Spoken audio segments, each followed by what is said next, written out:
जादू कहानियाँ। शीतल नाम की एक लड़की ढोलकपुर नाम के एक गांव में रहती थी और वो अकेले रहती थी। इस दुनिया में उसका कोई भी नहीं था। वो खाना खुद ही बनाती थी और अकेले ही बैठकर खाती थी। क्या भगवान, दुनिया में इतने लोग हैं, पर आपने मुझे एक इंसान नहीं दिया जिसे मैं अपना कह सकूं। अब मैं आपसे क्या शिकायत करूं? अब तो जो करना था आपने कर ही दिया। इतना कहकर शीतल चुपचाप खाना खाकर उठ जाती है। चलो अब काम पर निकल जाए, तभी तो 2 वक्त का भोजन मिल पाएगा। तभी शीतल साइकिल लेकर घूम घूम कर चादर बेचने निकल जाया करती थी। चादर ले लो, रंग बिरंगी चादर, सबको पसंद आए। कुछ लोग शीतल को रोककर उससे चादर खरीदते हैं।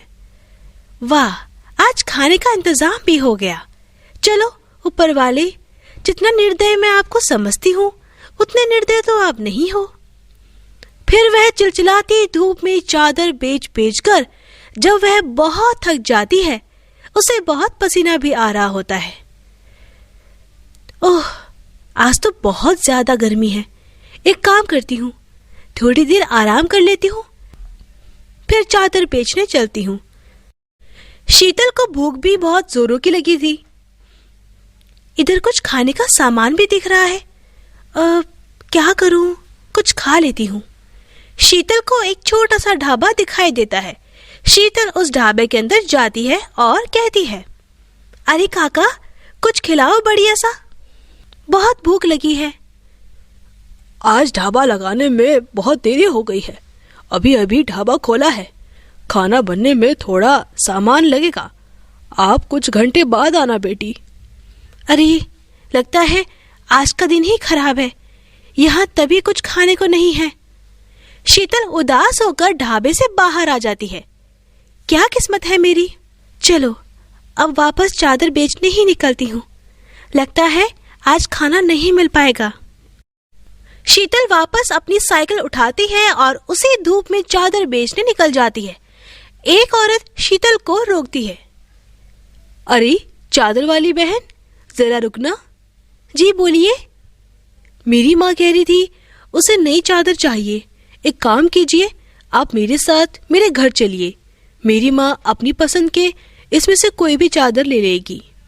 जी क्यों नहीं, आप चलिए, मैं आती हूँ आपके पीछे पीछे। शीतल चादर के साथ उसके घर जाती है। माता जी, सभी बहुत अच्छे चादर हैं, एक भी बेकार माल नहीं है, आप देख लीजिए। शीतल के कुछ चादर बिक जाते हैं और पैसे लेकर खुशी से उनके घर से निकल जाती है। पैसे तो आज मिल गए हैं, लेकिन खाने का कुछ भी नहीं मिल रहा है। अब तो भूख भी ज्यादा बढ़ गई है। शीतल आगे बढ़ती है तो उसे एक छोटी सी कुटिया दिखाई पड़ती है। उस कुटिया से बहुत स्वादिष्ट स्वादिष्ट खाने की खुशबू आ रही थी। वाह, क्या महक है। ऐसा लग रहा है कोई बहुत ही स्वादिष्ट व्यंजन बन रहा है।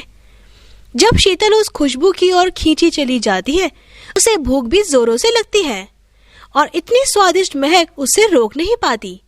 वो कुटिया के पास आती है। कौन रहता है इस कुटिया में? आखिर इतना स्वादिष्ट व्यंजन कौन बना रहा है? शीतल वहीं खड़ी होकर उस खुशबू का आनंद लेने लगती है। तभी थोड़ी देर में एक बुढ़िया उस कुटिया का दरवाजा खोलती है। कौन आया है? क्या मेरी बेटी मानसी आई है? आओ बेटी, देख, तेरी पसंद की खीर बनाई है। अम्मा जी, मैं आपकी बेटी नहीं हूँ, मेरा नाम शीतल है। मैं तो इस खीर की महक से यहाँ खींचे चली आई। अच्छा, तो तू मानसी नहीं है। चल कोई बात नहीं, तू भी तो मेरी बेटी जैसी है। आ, अंदर आकर बैठ, अभी तुझे खीर परोस देती हूँ। शीतल कुटिया के अंदर जाती है तो देखती है कुटिया में चारों तरफ लड़की के कपड़े पड़े हैं। चलो बेटी, जल्दी से हाथ मुंह धोकर बैठ जाओ, तभी खीर दूंगी, वरना नहीं देने वाली। नहीं नहीं अम्मा जी, मेरे हाथ बिल्कुल साफ है, आप जल्दी से मुझे खीर दे दीजिए। ऐसे मेरी बेटी मानसी भी करती थी, जब भी मैं खीर बनाती थी।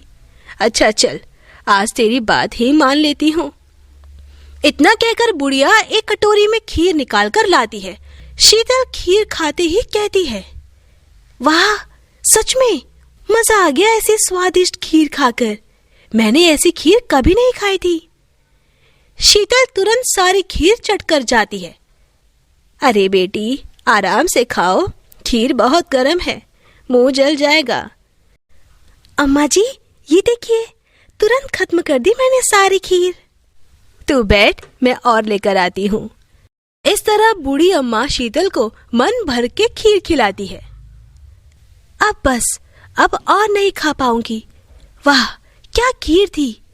शीतल खीर खाकर पानी पीती है और वहीं पर सो जाती है। जब उसकी नींद खुलती है तो देखती है अम्मा जी कुटिया के बाहर लगातार देख रही है।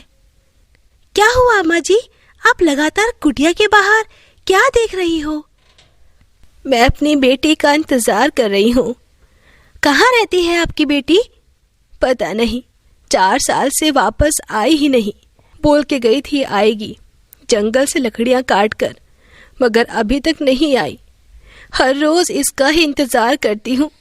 उसे खीर बहुत पसंद है, इसीलिए खीर बनाकर उसका ही इंतजार करती हूँ। जैसे ही आएगी उसे खीर खिलाऊंगी। क्या कहा?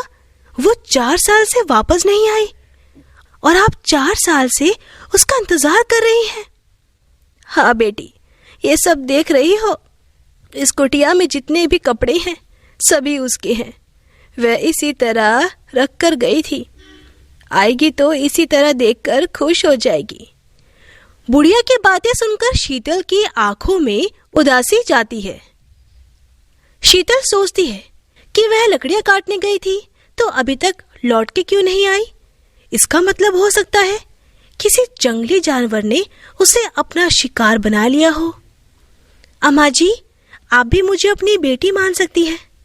अब मैं चलती हूँ, मुझे बाकी के चादर बेचने हैं। जा रही हो बेटी? रुको जरा, मैं तुम्हें थोड़ी खीर दे देती हूँ, घर लेती जाना और खा लेना। शीतल खीर ले लेती है। ये लीजिए अम्मा जी, ये चादर आप रख लीजिए मेरी ओर से।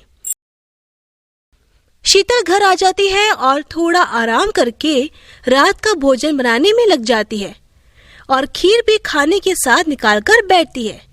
वो थोड़ा खाना खाती है, वैसे ही सामने खाना बढ़ जाता है और खीर भी डब्बे में से खत्म नहीं होती और वो ये सब देखकर हैरान हो जाती है।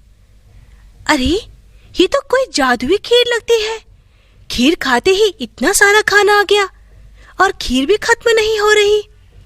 ये तो चमत्कार हो गया। ये जरूर अम्मा जी का कमाल है। मुझे उनसे वापस मिलना ही पड़ेगा। और अगले दिन शीतल कुटिया के पास जाती है। अम्मा जी, मुझे खीर इतनी स्वादिष्ट लगी कि आपने मुझे जादुई खीर दे दी।